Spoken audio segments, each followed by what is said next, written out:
India 2049, 100 years since the Constitution came into the force.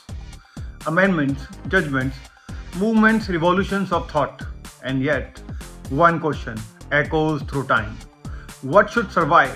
What should evolve? This Constitution series on the next hearing is not about nostalgia. It's about constitutional foresight, about examining what remains timeless and what must transform if India is to remain sovereign, just, and alive. Let's begin where all endurance begins, the foundations. Let's begin with the segment 1, the constitutional genesis. When the Constitution was framed in 1947, it was more than law. It was moral architect for a civilization emerging from colonial rule.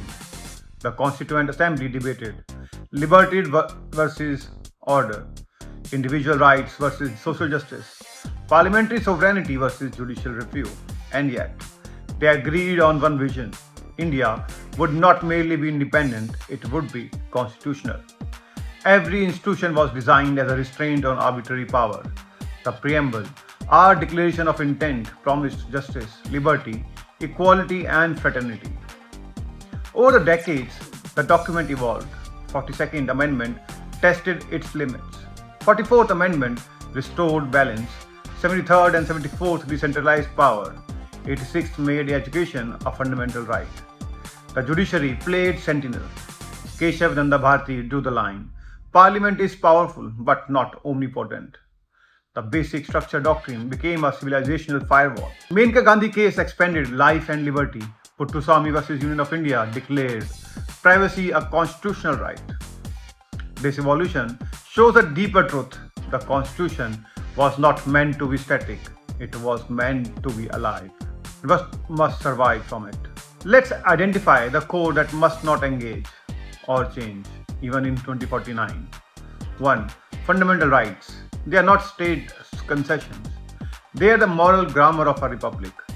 Free speech, equality, due process, dignity. Without these, everything collapses. 2. Constitutional morality. Ambedkar called it the soul of the democracy. It demands obedience not to rulers but to rules. It is the invisible discipline that separates democracy from anarchy. 3. Federal balance. India's diversity is its constitutional oxygen. From Nagaland to Kerala, Punjab to Tamil Nadu, federalism prevents dominance and ensures dialogue. 4.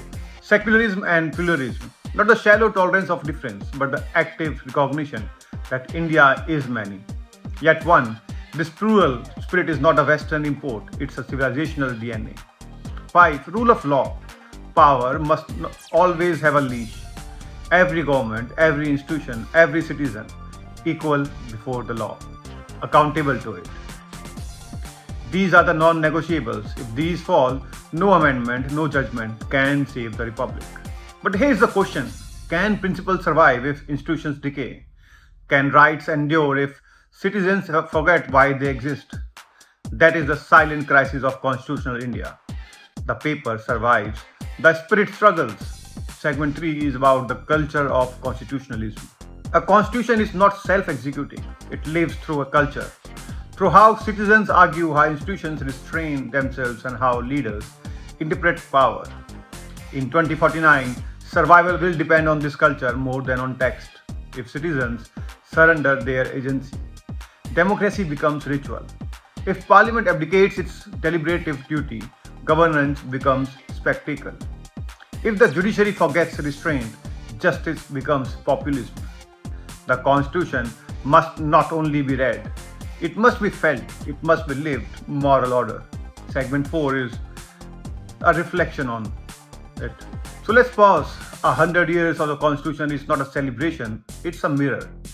Ask yourself, which principle would you preserve untouched, even if everything else must change? Is it liberty, equality, the idea of justice, or fraternity, the most forgotten word in the preamble? Next, we will talk about the evolution, adapting governance, rights, and federalism. The Constitution was built to endure, but endurance without evolution is stagnation. By 2049, India will not be the same nation it was in 1950. Economically, demographically, technologically, or psychologically. So the real question is not whether the Constitution survives, but whether It adapts fast enough to govern the world we are building. Today, we examine evolution of governance, of rights, and of federalism, the living bloodstream of Indian democracy. Now, let's talk about the architecture of governance. Let's start with governance. The founders imagined a parliamentary democracy suited for the mid 20th century, a world of handwritten files, typewriters, telegrams, a world where bureaucracy meant stability. But the 21st century demands responsiveness. Governance must now be real time, data driven, accountable. By 2049, citizens won't tolerate opacity. They will expect algorithmic transparency, policies explained, budgets traceable, decisions verifiable. So, what must evolve? 1. The executive. It must become evidence based and citizen facing. Artificial intelligence should not replace human judgment but enhance it. AI assisted policy review, blockchain led transparency in public spending, real time performance audits of government schemes. This is constitutional governance for the digital age. 2. The legislature. Parliamentary debates today is theatre. It must return to being a school of national lesson. By 2049, India's legislature must embrace hybrid lawmaking, digital consultations, citizen participation, cross-domain expertise. Laws must be tested for constitutional compliance before they are enacted, not after they are challenged. 3. The judiciary. The courts are guardians, but they are also human. In 2049, backlog cannot be a constitutional inevitability. We need algorithmic docket management, virtual courts with constitutional oversight, and a professionalized judicial secretariat. Judges must become interpreters of principles and technology. They will decide not only what the Constitution says, but how it interfaces with algorithms, data, and artificial intelligence. The Constitution's next century depends on its integration. Law and technology as co-equal custodians of justice. Let's talk about the rights in the new republic. Let's talk about rights. Fundamental rights were framed for an industrial world. Freedom of speech, movement, property, religion. But by 2049, the new frontier will be digital sovereignty. Right to privacy has already entered our jurisprudence. The next evolution is the right to cognitive freedom. Freedom from manipulation, surveillance, and data colonization. Every Indian must own their own body. The right to silence. Every Indian must own their data like their own body. The right to silence in the age of algorithms is as sacred as the right to speech in the age of censorship. We must also evolve environmental rights. Clean air, water, and ecological balance cannot remain directive principles. They must be enforceable rights. Next, AI and genetic rights. Who owns decisions made by an algorithm? Who bears responsibility when artificial intelligence discriminates? By 2049, these will not be hypothetical debates, they will define justice itself. And what about civic duties? Rights cannot survive in a vacuum. Citizenship is not consumption, it's participation. The new civic duties must include constitutional literacy, ecologically responsibilities, data ethics, and participation in governance through digital referendums. The Constitution of 2049 must therefore become two-sided: rights that empower, duties that discipline. The balance will decide the moral maturity of the republic. Next is the new federalism. India's founders created a delicate federation, unitary in spirit, federal in structure. That model was born in a time when the center was the engine of survival. But by 2049, power must be distributed. Governance will need to be polycentric, with real authority at the level closest to the citizen. Fiscal federalism must evolve from grant dependency to outcome-based autonomy. States must compete and cooperate, not just comply. Urban governance must evolve. City mayors must wield constitutional status, not bureaucratic tokenism. The 5th and 6th schedules must be revisited to ensure genuine representation for tribal and indigenous regions, not symbolic accommodations. The next federalism must be adaptive, fluid enough to innovate, stable enough to protect sovereignty. So, what should be the reflection of all this? Constitutions die not when they are violated, but when they become irrelevant. To keep ours alive, we must build a republic capable of self-correction, a system that sees change not as a chaos but as constitutional right. So here's the provocation. If you could add one new right to the Constitution of 2049, what would it be? A right to privacy of thought, to environmental security, to algorithmic fairness. The next segment of this lecture is about the threats and challenges, political, technological, environmental, and global. Every great constitution faces three kinds of danger: corruption from within, distortion by technology, and erosion by the world outside its borders.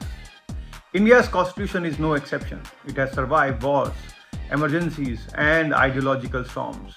But survival is not security. As we move toward 2049, the constitution will face threats far more complex. Not from coups or kings, but from code, climate, and collective fatigue. Today, we decode those threats: political, technological, environmental, and global. Let's talk about political and institutional threats. The Constitution imagined checks and balances, but every check weakens when constitutions forget restraint. Threat 1: populism disguised as democracy. When majorities claim moral monopoly, constitutionalism turns into arithmetic. Laws become instruments of sentiment, not justice. The cure: restore deliberation, restore dissent. Parliament was designed for disagreement, not applause. Threat 2: institutional capture. When the executive dominates the legislature and influences the judiciary, separation of powers become a constitutional fiction. Appointments, investigations, and funding mechanisms must be firewalled. Independence cannot depend on benevolence, it must be structural. Threat 3: the erosion of media independence. Freedom of speech is the oxygen of democracy. But if the media becomes the megaphone of power, citizens suffocate in curated truth. A democracy without independent information is like a court without evidence. And finally, threat 4: the decline of public reason. When emotion replaces evidence and outrage replaces argument, the constitutional silently loses its audience. Constitutional survival is not just institutional, it's intellectual. If citizens stop thinking constitutionally, no clause will save the republic. Now let's discuss technological threats. The founders feared tyranny of the state. They never imagined tyranny of the algorithm. Technology now governs faster than law can regulate. And that is where the next constitutional battle will unfold. Threat 1: surveillance. Facial recognition, data triangulation, predictive policing. But who watches the watcher? Threat 2: algorithmic governance. When AI decides eligibility, justice, or access to welfare, bias becomes systematic, invisible, and legal. The Constitution guarantees equality, but algorithms can discriminate in ways the law cannot even detect. We will need algorithmic accountability laws to ensure transparency, explainability, and auditability of automated decisions. Threat 3 is digital colonization. Global tech companies control data flows, digital identity, and narratives. They shape attention, emotion, even elections. The sovereignty of tomorrow is not territorial, it's informational. Whoever controls the data controls your democracy. And finally, threat 4: AI and cognitive autonomy. When machines begin predicting behavior, how free is free will? By 2049, India must guard not only its borders but its minds. The next frontier of constitutional law will not be fought in courtrooms. It will be coded in the silicon. Next to discuss is environmental and resource threats. The Constitution promised a just social order, but what happens when nature itself becomes unjust? Environmental collapse is the most silent constitutional threat. When air becomes poison, like we have poisonous air in Delhi, when rivers dry, when climate migration begins, the right to life itself becomes fiction. The directive principles must no longer remain ornamental. By 2049, environmental justice must be constitutional justice. Every development project must be tested against Article 21. Every law must balance growth with generational equity. The preamble promised justice, social, economic, and political. But without environmental justice, none of these survive. The Republic cannot remain sovereign if the soil beneath it dies. Next is global and transnational pressures. Globalization has blurred the boundaries of sovereignty. Trade treaties, digital protocols, and international codes often influence domestic policy more than parliament does. This is not just diplomacy, it's constitutional outsourcing. India must develop constitutional nationalism, not isolationism, but the ability to engage the world without surrendering sovereignty. Global law must inform, not override, domestic jurisprudence. We must evolve a new doctrine, international cooperation without constitutional compromise. Because in 2049, foreign influence may arrive not with armies but with terms of service. Every generation faces a choice to inherit the constitution passively or to defend it actively. Ours must do that later. If we ignore these threats, we risk becoming a nation where law exists but liberty doesn't. So ask yourself, what is the greatest threat to the Constitution of 2049? Is it power without accountability, technology without ethics, or citizens without vigilance? Next segment is about the next 100 years, how the Republic looks back at itself. When I look at our Republic today, I see a century-long experiment in both faith and reason. Faith that a billion voices could be bound by a single moral vision. Reason that law could tame power without killing its vitality. As we stand at the threshold of 2049, 100 years since the Constitution took effect, this moment is just commemoration. It's a mirror that asks, did we remain true to the founding dream, or have we allowed the machinery of democracy to outgrow its moral design? When the founders met in the Constituent Assembly, they weren't merely drafting clauses. They were building a civilization out of chaos. Every article, every debate, every compromise was a wager on India's capacity for self-restraint. That's the essence of constitutionalism, not rule by law, but rule of self-control. And yet, as the Republic aged, the restraint has tested by ambition, by technology, by populism, and by power itself. The centenary gives us permission to ask without fear what should survive and what must evolve. Because a constitution that cannot evolve becomes brittle, and a constitution that evolves without memory becomes unmoved. The challenge is to preserve the soul while rebuilding the skeleton. When I think of what must survive, I return to the three invisible forces that have held us together. Not institutions, those can fail, but ideas. The idea of dignity, the idea of deliberation, and the idea of duty.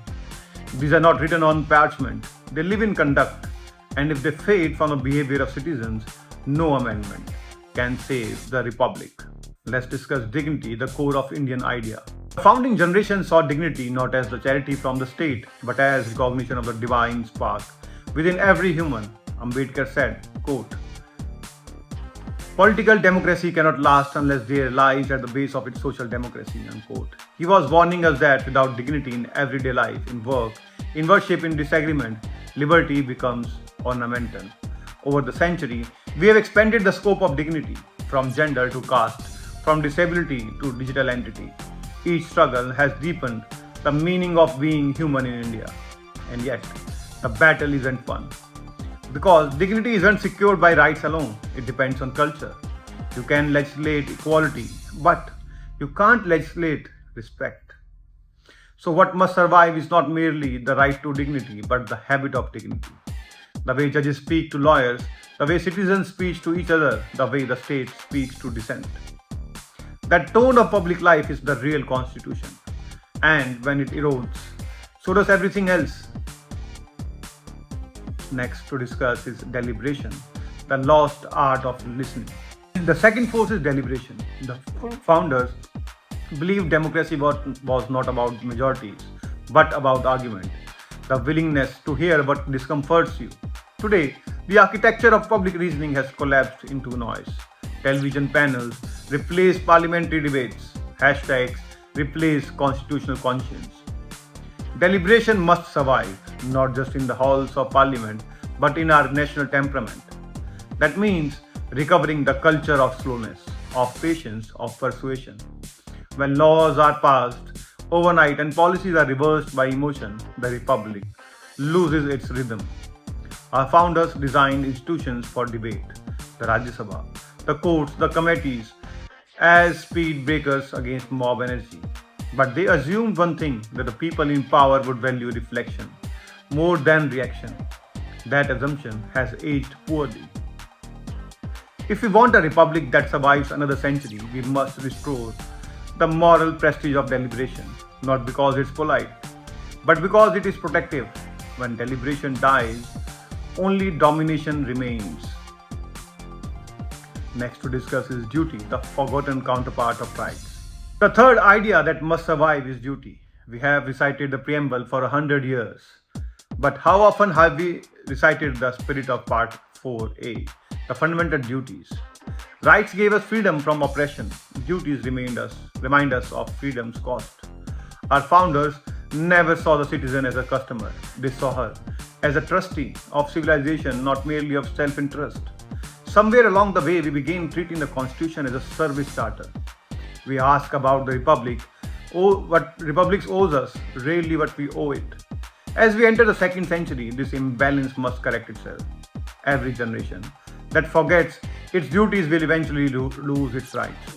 Duty is not a sermon, it is structure. It means respecting institutions even when they frustrate you, because their slowness protects you from tyranny. It means restraint in victory and grace in dissent. It means guarding truth even when lies serves you side better. That spirit must survive because no amendment can legislate virtue. When I look across a century of constitutional life, I see a pattern. The same pattern that defines all great civilizations. They decay not when enemies attack, but when citizens forget their moral grammar. Rome fell not to barbarians, but to indifference. The Mughals didn't lose India to the British because of weakness, but because of arrogance. And democracies today risk collapse not from coup, but from cynicism. Our constitution is an act of faith, not just in law, but in the moral maturity of citizens. And faith must be renewed, not remembered. So the task before us at 100 is not to rewrite the constitution, but to reawaken it, to remind every generation that this document is alive only when we live by its spirit. The Republic at 100 is not an old tree to be preserved in glass. It is a living organism, rooted in soil, adapting to climate, drawing strength from time. Our question now is not whether it will survive, but whether we are worthy of survival. That's where I want to turn next, to what must evolve. The systems, the structures and silences that no longer serve the people. Because a constitution that refuses to evolve does not protect liberty, it embalms it. Now let's discuss the system that must evolve. When a republic turns 100, its greatest threat isn't a rebellion, it's inertia. The constitution was designed to channel energy, not to freeze it, and yet, somewhere along the way, our institutions began mistaking procedure for purpose. Evolution is not betrayal, to change the form while preserving the essence. That's fidelity of the highest order. And if we want the republic to endure, some systems must now evolve beyond their founding design. Let's begin where all power converges, governance itself. Next is the executive, from command to coordination. The original design of the executive came from a colonial memory, a state that ruled rather than served. Even after independence, the bureaucracy inherited that posture. Over time, it perfected the art of saying no, when the republic demanded the courage to say yes. In 2049, we need an executive that governs less through control and more through coordination. Because power today is not vertical, it's networked across states, markets, and technologies. No single ministry or official can manage the complexity of a billion-person democracy. The Prime Minister's office today resembles a command center, but the India of next century needs a coordination nerve, not a command tower. That means replacing secrecy with interdependence, bringing state governments, civil society, and expertise into the same room. Our governance culture must evolve from authority to agility. The civil service of 1949 was trained To administer scarcity, the civil service of 2049 must learn to orchestrate abundance.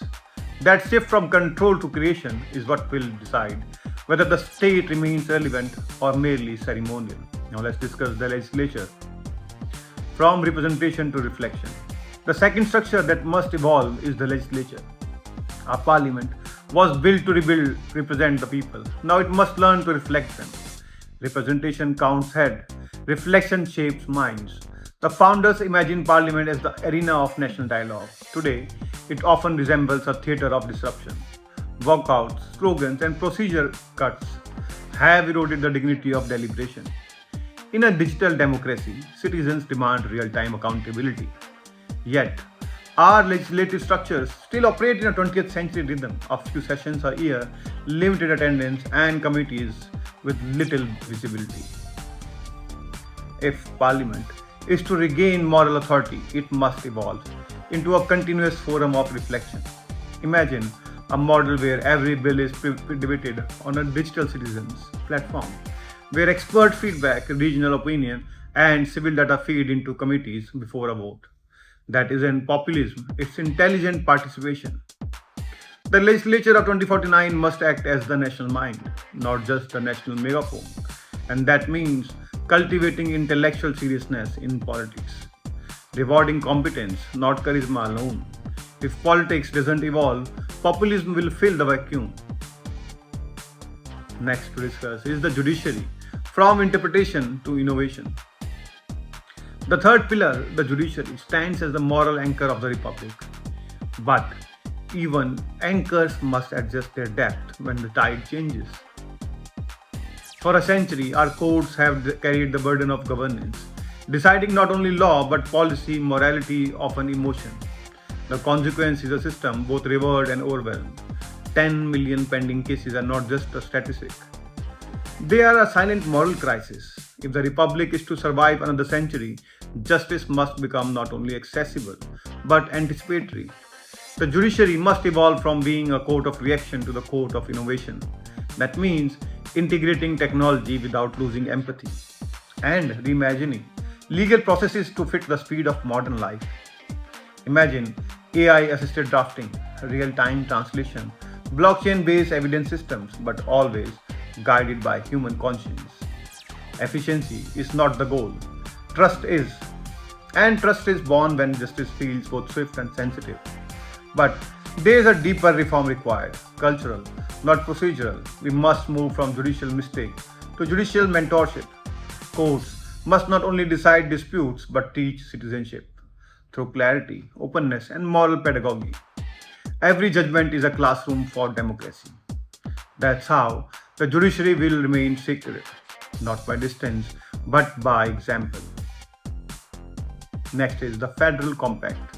From power sharing to power synergy. The Constitution conceived federalism as a balance between unity and diversity. But in practice, the pendulum has swung between central dominance and regional assertion. It's time to evolve federalism into synergy. Not a tug of war, but a choreography of strength. The next century's challenges, climate, migration, technology, do not respect state boundaries. They demand collaborative sovereignty. We must move from center versus state to center and states versus chaos. That means empowering state legislatures to experiment and rewarding innovation that works. It also means decentralizing with accountability, not distributing inefficiency in the name of autonomy. Panchayats and municipalities must evolve into true constitutional laboratories where citizens learn the muscle memory of governance. If democracy doesn't grow from below, it becomes brittle above. Federalism evolution will decide whether India remains a union of minds or merely a map of borders. Next is the electoral system, from mandate to meaning.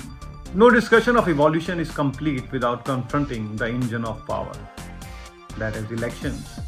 The right to vote made us a democracy. The way we vote will decide if we stay one. Our current models rewarding short-term populism over long-term vision.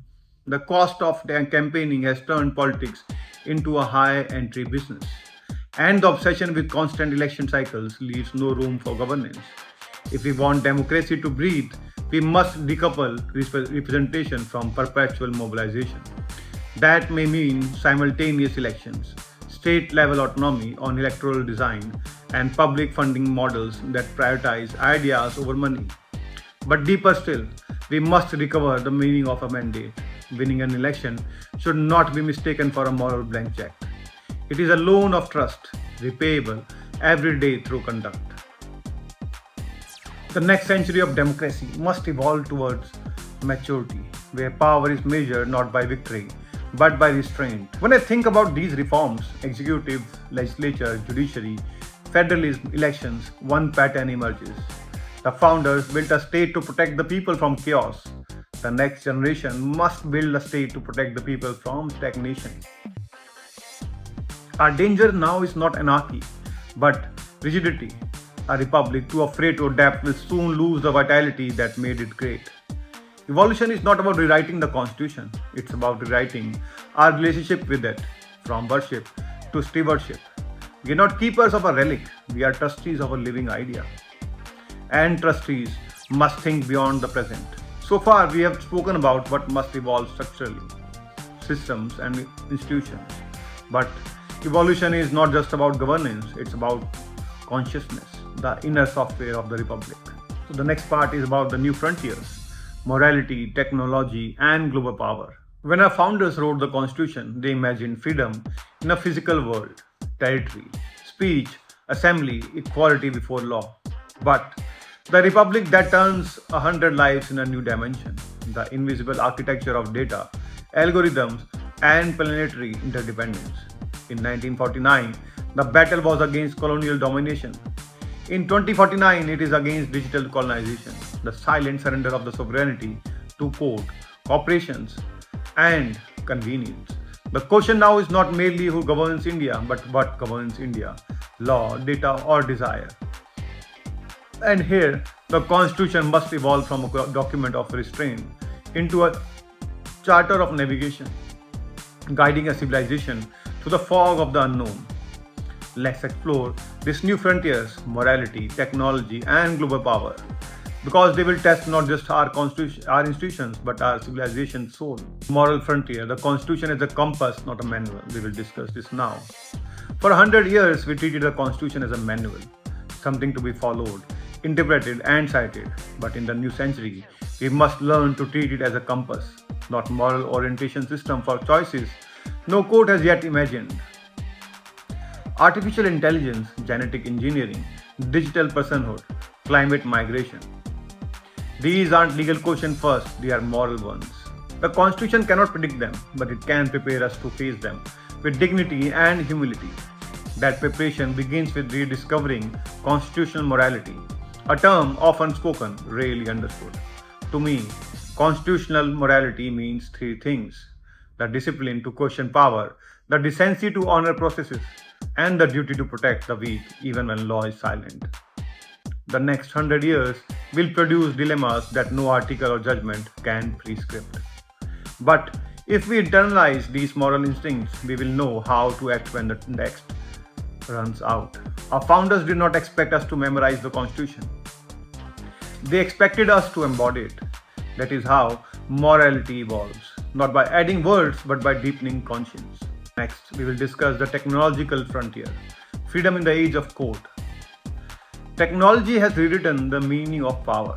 What armies once did with force, algorithms now do with preference. What censors once burned in books, feeds now bury in noise. We live in an empire of data, where every citizen is both a product and a target. Our constitution, designed to check governments, must now learn to check machines. Privacy, autonomy, identity. These are no longer abstract rights, they are survival tools. The digital citizen of 2049 needs constitutional armor as much as constitutional access. We must therefore evolve beyond Article 21 as a guarantee of life and liberty. It must become a guarantee of digital selfhood. That means the right to control one's data, to know when one is being manipulated, and to demand transparency from algorithms that shape public life. Freedom in this century will not be taken by force, it will be surrendered through convenience. That's why constitutional vigilance must now extend to every screen, every platform, every byte. The framers gave us checks and balances between institutions. We must now build checks and balances between human and machine. This is not science fiction. It is the next chapter of constitutional realism. Next to discuss is the frontier of truth, law in the age of disinformation. A republic survives only as long as truth remains public. But if we now inhabit an information ecosystem where truth has become a luxury, edited, monetized, and often drowned in performance, our founders assumed that truth would be self-evident if citizens were free. They couldn't foresee a world where citizens would be free but facts would be fractured. This is not merely a media problem, it's a constitutional one. When lies shape public opinion, democracy ceases to deliberate. It merely reacts. The constitution must therefore evolve a doctrine of transformational integrity. Just as we regulate money in elections, we must regulate misinformation in discourse, not by censorship, but by transparency of resources and accountability of reach. If democracy is a theatre, truth is its stage, and a broken stage cannot host freedom for long. So we must reimagine Article 19, not just as the right to speak, but the right to be informed, to verify, and to demand clarity from those who influence public opinion. Free speech without factual responsibility is not liberty, it's anarchy disguised as expression. Next to discuss is the global frontier, sovereignty in an interdependent world. The founders built a republic in a bipolar world, East versus West, capitalism and socialism, colonizer and colonized. We now inhabit a multipolar planet where power flows through markets, data centers, and shipping lanes as much as through armies. The constitution was never meant to be isolationist. It envisioned India as both ancient and universal, proud in sovereignty, open in spirit. But global interdependence now blurs the very meaning of sovereignty. Trade agreements shape our domestic policy. Climate negotiations decide our agriculture future. Foreign algorithms curate our public thought. To survive this web, our constitution must evolve. An ethic of strategic sovereignty, the ability to engage globally without being absorbed. That means building constitutional capacity for diplomacy, economic resilience, and cultural confidence. We must defend not only our borders, but our bandwidth, our right to think, to design, to innovate as Indians. A century ago, sovereignty was land. Today, sovereignty is language, code, and consciousness. If we don't govern our digital and cultural frontiers, someone else will. And conquest in this century will not come with flags, it will come with interfaces.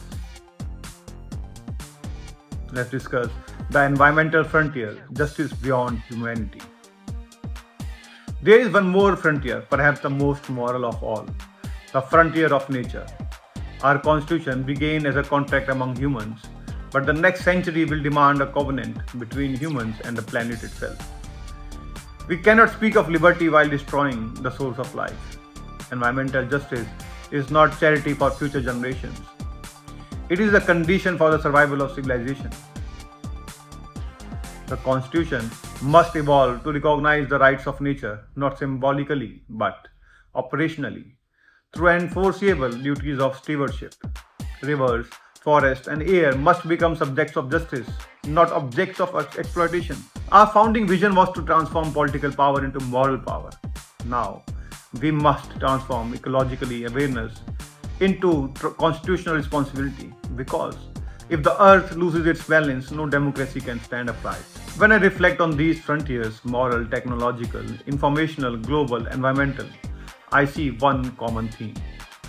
The constitution is no longer just a text, it is an operating system for civilization. Every frontier challenges us to upgrade it, not by rewriting its core, but by expanding its consciousness. That expansion begins not in parliament, but in the national mind. In our schools, our media, our civic habits, and our moral imagination. Constitutional literacy must evolve into constitutional culture, a way of thinking, of questioning, of belonging, because in the next 100 years, the constitution will not be defended by soldiers or judges, but by citizens who understand its spirit instinctively. We have crossed from the structural to the spiritual, from institutions to the frontiers of human conscience. And now, as we reach the final moment of this dialogue, we must look forward. What does it mean to build a republic ready for the year 2149? What kind of citizen, what kind of leader, what kind of civilization must emerge if we are to honor the Constitution's soul beyond its first century? That is where we now turn to the final meditation, the art of renewal, the discipline of self-governance, and the philosophy of survival itself. Let's discuss the art of renewal, the Constitution as a living civilization. When I stand before the Constitution at 100, I do not see a document. I see a mirror, one that reflects both our greatness and our fatigue. And the question that burns through the reflection is simple: can we renew the Republic without restarting it? Because nations die not when their enemies triumph, but when their institutions forget how to renew themselves. Our founders built a living constitution, elastic, adaptive, moral. But living things survive only if they evolve consciously. That is the art of renewal. Renewal begins where nostalgia ends. We must stop treating the founding movement as a photograph and start treating it as a philosophy, a continuing dialogue between generations about what is meant to be free, just, and Indian. First, to discuss is renewal as discipline, the architecture of self-governance. Self-governance is not self-expression, it is self-discipline practiced at scale. Our founders entrusted us with the most radical ideas in human history, that people can rule themselves without collapsing into chaos. For a century, we have proven that it's possible, but the next century will demand that we prove it's sustainable. Sustainability in governance is not about stability, it is about maturity.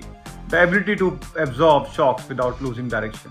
And maturity comes from institutional self-awareness. Every institution, court, parliament, executive, must build the capacity for self-audit. We cannot wait for crisis or scandal to trigger introspection. We need constitutional routines that renew legitimacy before decay begins. A self-governing nation is like a living organism. It must shed dead cells to stay alive. That's not rebellion, that's hygiene. So renewal, first of all, is discipline, the daily maintenance of freedom. Let's discuss now the renewal as leadership, the rise of the constitutional citizen. The Constitution will endure only as long as its citizens act like its guardians, not as passive beneficiaries, but as constitutional leaders in everyday life. We need a new archetype of leadership, one that blends ambition with restraint, intellect with empathy, and power with public spirit.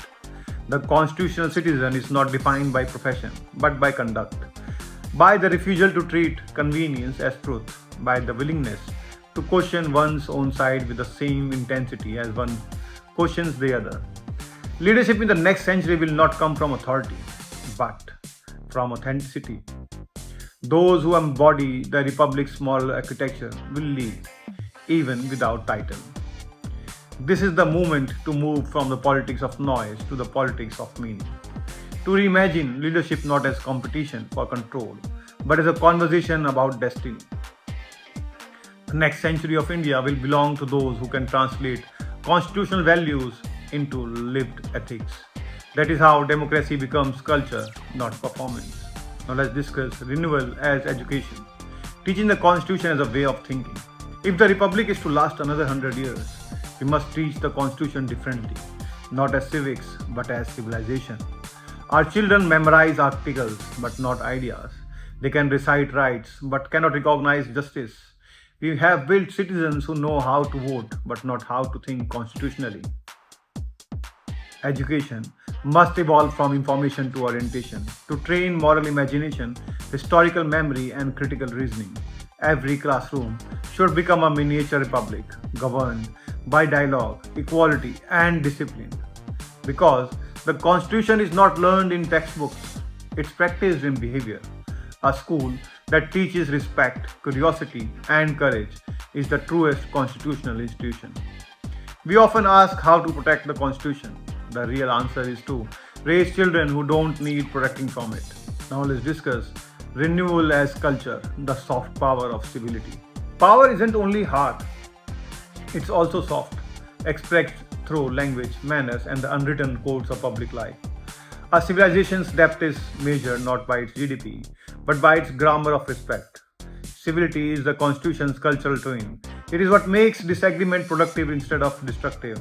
It is the difference between argument and animosity. If the 20th century taught us how to debate, the 21st must teach us how to listen.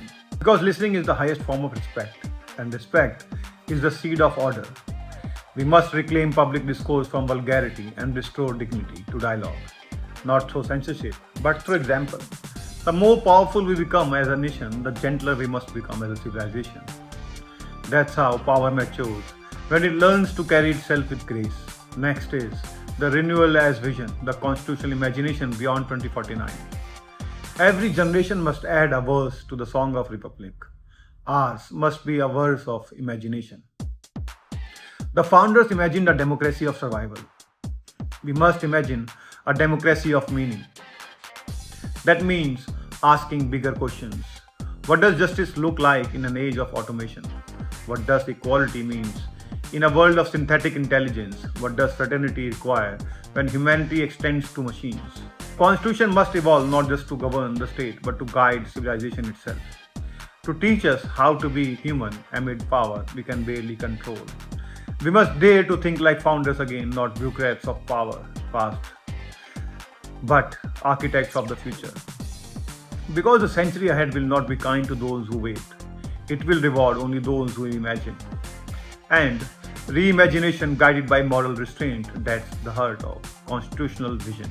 So what should be the Republic's ode to itself? Let's have a look. When I look back at the 100 years of Indian Republic, I feel both awe and unease. Awe at what we built from nothing, unease at how easily we could lose it through neglect. But I also feel faith that our civilization has a rhythm that outlasts regimes. That somewhere between our arguments and aspirations, the spirit of constitution still breathes. Stubborn, luminous, waiting to be renewed. The next 100 years are not about defending the constitution from others. They are about defending it from our own fatigue, from the temptation to treat it as finished. Because the constitution was never meant to be finished. It was meant to be practiced every day in small acts of fairness, courage and restraint. In how we govern, how we argue and how we remember. The Republic is not a place, it's a practice. And the moment we stop practicing, we start decaying. So as the Constitution turns 100, let us make a quieter pledge. That we will not allow cynicism to replace conscience. That we will not mistake efficiency for justice. That we will not outsource our moral responsibilities to institutions. Because institutions reflect us. If we are strong, they are sacred. If we are weak, they are hollow. The future of the Republic lies not in amendment, but in awakening, not in nostalgia, but in renewal. And renewal begins when each of us decides to live as if the Constitution were written not by them, but by us. When that happens, when the citizen becomes the conscience, then the Constitution will not just survive. It will lead civilization itself. This is what the Constitution at 100 means to me, a living mirror, a moral compass, and a call to evolve without forgetting who we are. If we can carry the spirit forward, disciplined in liberty, humble in power, dignified in dissent, then the Republic will not merely endure the next 100 years, it will deserve them. When I began this dialogue, I didn't intend to deliver a verdict, I intended to start a reckoning. Because the Constitution was never meant to be worshipped in silence. It was meant to be argued, questioned, evolved in public with courage. Through these 4 episodes, or 4 parts and segments, we have traveled from the founding imagination to the constitutional crisis of our time. From machinery of governance to the moral texture of citizenship. And if there's one lesson that echoes across the journey, it's this. The Republic survives only when its people choose to think like founders, not followers. What must survive? Our commitment to justice as the first virtue of public life. Our belief that liberty is not license, but self-mastery. Our reverence for equality, not as uniformity, but as dignity. And what must evolve? The way we interpret power. The way we teach law, the way we talk to each other. Because the Constitution can hold the text. But only culture can hold the tone. We are now entering the 2nd century of the Indian Republic. The challenges ahead will be faster, colder, more complex. The than anything the framers imagined. But here's the truth. They didn't give us answers, they gave us a method, a way of thinking, a way of disagreeing, a way of staying human amid ambition. The method is the Constitution. It's not paper, it's practice, it's not heritage, it's habit. So as you finish this dialogue, remember, the next hearing is always ours. It happens every day in every institution, in every decision that tests our conscience. If you believe, as I do, that the Republic is still worth building, then build it in your work, your words, your conduct. Be the reason this idea doesn't fade into nostalgia. Because the Constitution does not end with a signature, it ends with the citizen. And that citizen is you. This was the Constitution at 100. I dialogue not about law, but about legacy. Not about politics, but about purpose. I am Amod Bidhuri, and this is the next hearing, and the Republic continues. Thank you.